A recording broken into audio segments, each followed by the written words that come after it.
Yang saya tidak terima, ya, kan teman-teman mungkin sudah tahu bahwa di Pengadilan Negeri Jakarta Selatan sudah putus cerai, ya kan. Tapi kemudian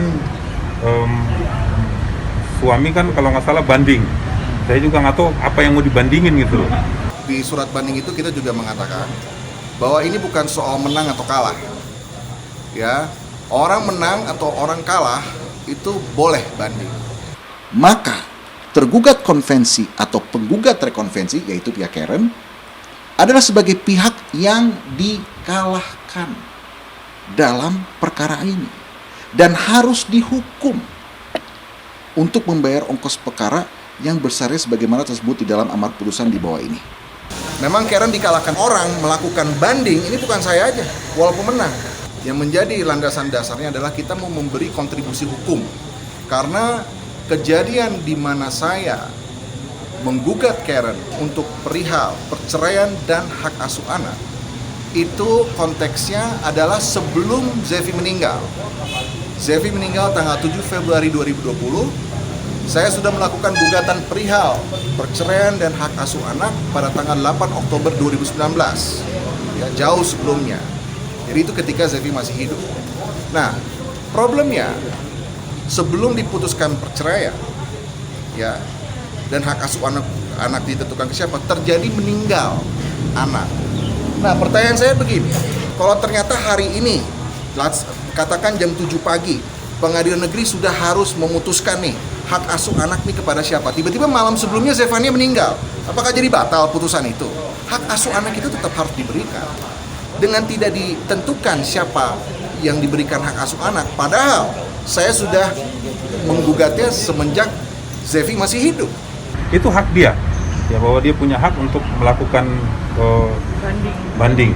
Lucu Ya, ya, itu maksudnya jadi- dia yang menggugat, dia yang menggugat sekarang gini, dia yang menggugat, dia yang naik banding, dia yang nggak mau cerai.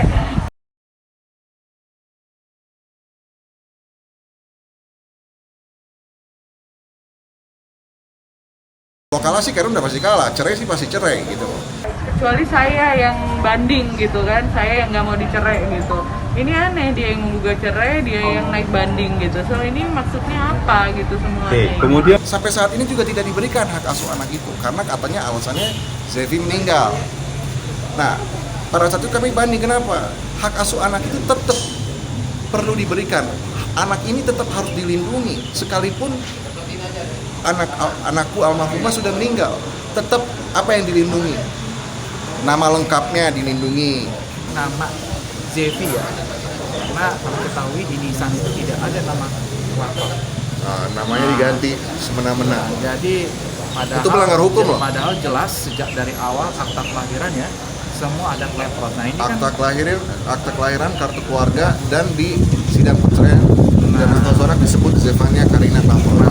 Mereka tanpa dasar hukum, tanpa putusan pengadilan mengganti menjadi Zefania Karina Poruzen. Nama Zefania Karina Poruzen itu tidak terdaftar di mana-mana. Kalau seandainya tidak ada wali, perwalian Zefania tidak ada, kalau katakan, ini kalau ternyata dulu pernah saya memberikan polis asuransi atas nama Zefania misalnya, terus katakan polis asuransi itu ada di saya, ya. Ketika katakan hak asuh anak itu diberikan kepada Karen, berarti kan harusnya saya kasih itu ke Karen. Kalau hak asuh anak itu diberikan kepada Karen, kan begitu.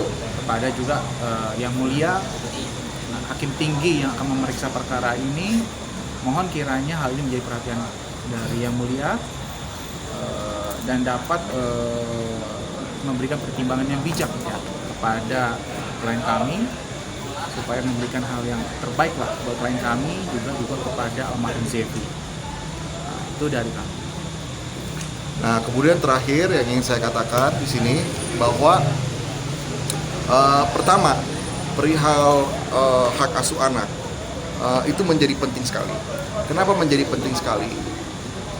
Poin utamanya adalah anak ini dari hidup hingga meninggalnya anak ini tetap harus ada perwalian siapa. Nah, kalau sekarang tidak ada perwaliannya, maka siapa secara official atau secara resmi yang menjadi perwakilan dari Zefania Karina Tampona?